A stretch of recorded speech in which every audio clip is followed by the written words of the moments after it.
a lot of questions of people who are not pleased with the way things are running, the way the government is doing. So we put those questions together, in this. What is the role of NIDCOM in the performance of the government of Nigeria? Because a lot of people in the diaspora, they want to know what NIDCOM is doing to, advise the government on best policies or practices or things that, they should be doing for the citizens to have a better sense of belonging and equality and even progress and prosperity. Yeah, one of the things we've done is we make sure that Mr. President hears from you directly. And that is where everywhere Mr. President goes, he meets with Nigerians in the diaspora. Everywhere he goes, it's part of his agenda. So we create an interactive session for the diaspora and Mr. President, and he listens to what you say and replies you.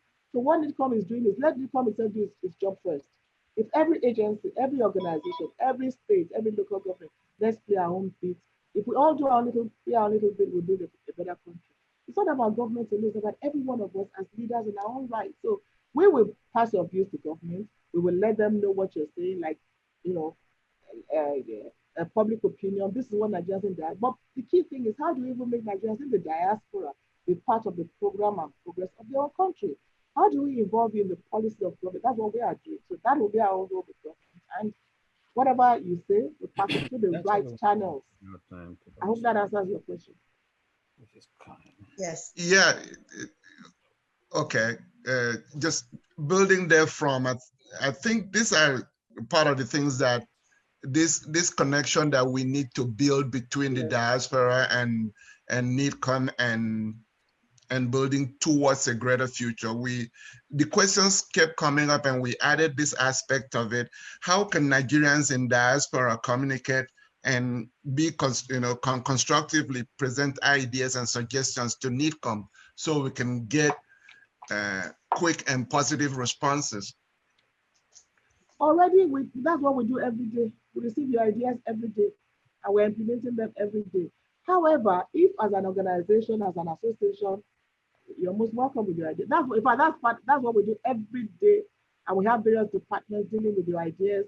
It's not every idea that you take in, but we take in a lot. I mean, somebody called me a few days ago. I said, "You said we should come home. Are you giving us a car? Are you giving us a house?" I mean, we're not talking about that, but we do that every day. But we still need to have a more structured mode of communication, which is where diaspora organization needs to be reformed, revitalized, and restructured. And that's the next step to moving, so that all of us as a group, it's going to be tough. We're talking of 17 million Nigerians, but we need to come together collectively to be able to work together. So we do that every day. Like I said, we're just a phone call away. Our email is out there, our website is out there. If I go on it now, there are several ideas from the Nigerians in the diaspora. So you need to sift them and then pick on the ones that you think can work, and there are several. But the key ones we're working on now is the database of Nigerians in the diaspora. We're working with various groups to work on an accurate database of every one of our people out there. So we are there. And if you have your ideas, please send them to me. You have my email, you have the official email. We're always open. Please, we're open for ideas around the world, and we are really open to, and you have the best ideas. So we're there for you. Thank you. All right, thank you. And I think another thing that, probably Honorable Dabiri didn't touch upon, I believe that sometimes ago you send out a survey to the diaspora asking them for advice. Am I correct? I just want to follow up on that. We sent out a survey seeking what the diaspora really needs. And it's wonderful. Like I said, from that survey, 96% of Nigerians in the diaspora want to invest in their country. And majority want to invest in agriculture, healthcare, education, food business, IT. And they also spoke about the challenges of investing in their country. And that is where we're going to build the link. And you know what? Over half of the Nigerians abroad have 3 degrees. Very well educated from our survey. We're going to give you the outline of the survey. It's an ongoing one that we continue again. So it's like, what do you need? They want to invest. Then a lot of them want ease of registering their companies. The older ones want to vote. The younger ones want the ease of registering their company. They want it to be easier. So that's what we're saying. How do we help you? What do we do? So the survey is helping us in that regard, and we're breaking it down into what is needed. The younger ones are saying, NYSC, we want to do 3 months. Why do we do a whole year? Unfortunately, it's a law that has to be amended. So how do we work around that? So it's a continuous survey that we continue to update to fill your needs. What do you want? How do we do it? So we continue to work on that survey, and we give you a formal report when we reach a certain level. Thank you very much. Excellent. You all feel the survey. Yeah, that is the reason why, because I know that when you answered the question, you forgot that part. So yes, I'm going to go to the next question. The next question also we had a lot of people with this one. Chinese and other investors are given priority over Nigerians in the diaspora when it comes to government contract. What is the FGN doing about this? With emphasis, what is the FGN doing to reverse the brain drain from Nigeria, especially from Nigerians who are overseas? How can they now bring their expertise, knowledge, and technology back to Nigeria? That is the question. Thank you. I do not think Nigerian government is favoring Chinese over Nigerians. I don't think so. I don't agree with that. The Chinese have their things they're doing. There's some loan they're giving. There's some whatever they're developing. It's a different matter. Under President Buhari, everybody bids for a job. You come in, you go through the bidding process. There's no longer you qualify for it. However, for Nigerians who feel they have something, they want to, what they want to do in Nigeria, some of them have reached us, and we have been able to put them through the process. It has to be competitive. But as a Nigerian, President Buhari is working more on the local content.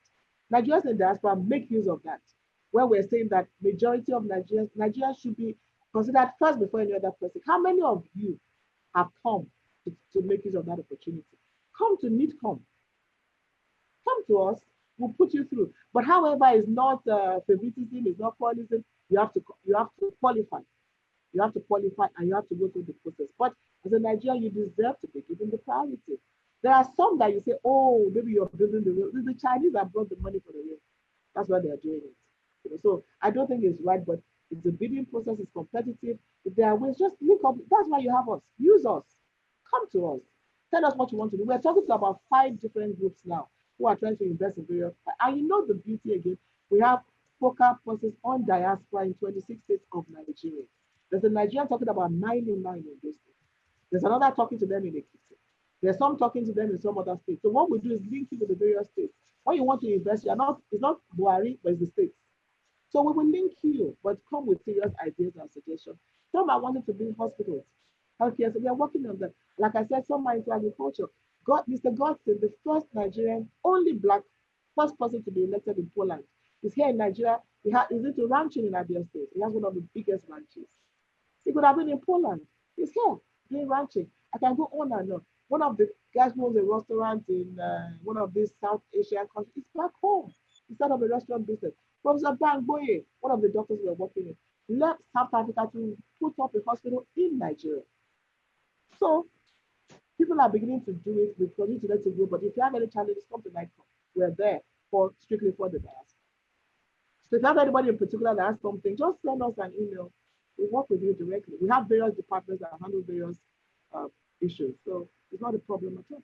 Now, the next question is still on China. I think Nigerians are really worried about China. The question is, why did the federal government call on Chinese doctors to assist with COVID-19 when Nigeria has over 10,000 or more doctors in the diaspora? And I just saw a question that just came in also about the fact that if the Chinese people do not want Nigerians in China, why do Nigerians want Chinese people in Nigeria? So I just got that just now as I was speaking. So yeah, so this is the question: why did the federal government call on the Chinese doctors to help with COVID and not the over 10,000 Nigerian doctors in the diaspora? And why should Nigerians want Chinese in their country when the Chinese people don't want them in their country? Let's start with calling the doctors. The Minister of Health will understand why he did that, but I think he gave the reasons why he did that. Now, for the doctors in the diaspora, and I saw some of them on this program, we have Nigerian doctors working in all parts of the world. Some of them were called back to help out in this. And like I told you, the Nigerian doctors, all of them are on a platform where they are doing case management with their colleagues here. So they are also working in other parts of the world. Maybe COVID-19 is a different kind of thing, but they are working with government. And like I said, there's a program they are putting together that will revolutionize healthcare industry in Nigeria. But COVID-19, all of them are at work now in various parts of the world. So whatever they call the Chinese doctors for, I think it has to do with the fact that, well, they had some experience in terms of the fact that it happened in their country. And they told us that it was about building some laboratories or something, not about going to hospitals to treat patients. I'm sure you haven't seen any Chinese doctor treating anybody. So the Minister of Health, I think, explained more of that. But we have a robust program with Nigerian medical practitioners all over the world. It's going to blow your mind by the time we're done with it. Thank you. Yeah. Thank you, Madam. And then for the Chinese, if the Chinese don't want us in, what do you want us in?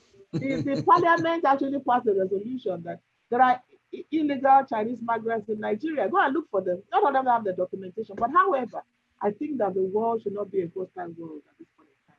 Let's do everything to do the word of peace, love, care, and togetherness. However, there has to be reciprocity. Respect me, I respect you. Treat you well, I treat you well. However, we know that in Africa, well, the Chinese are virtually taking over, giving loans and everything, but that should not turn us to slaves in our own country. It should not turn us to slaves in their own country. So we have to demand our rights, but obey their laws too. But the laws should not be discriminatory. That's my opinion. Thank you. Yes, thank you, Madam. I think